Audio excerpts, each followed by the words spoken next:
Magandang hapon sa inyong lahat, Luzon, Visayas, Mindanao. Welcome back naman sa ating 3D guide and steel combination mga kaidol, no? So, bago naman tayong update sa pang 5 PM bro, sa October to. So, recap natin result ngayon sa 2 PM is 812, Mindanao area, last 2 is 12. Okay mga kalus, no? Sa guide ha, disclaimer lang. Ito po ay sa mga analyze prediction lamang. Maring lumabas, maring hindi, or mag-slide.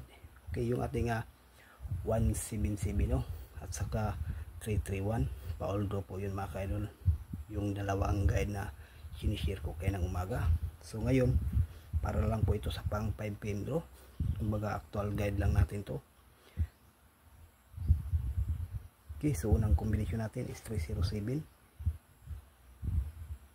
pangalawa 510,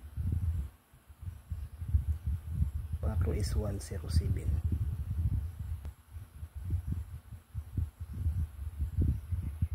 Okay, so yan ang ating guide para sa pang 5 PM no. Dito sa ating 3 combination, may ibahagi tayo ditong base no, na 307 at saka 510. So itong 107 mga kaidol, ayan po ay isang depensa lamang no. Okay, so baka may gusto kayo sa ating guide. So good luck. Ting pasib lang manalo rin tayo mga kaidol.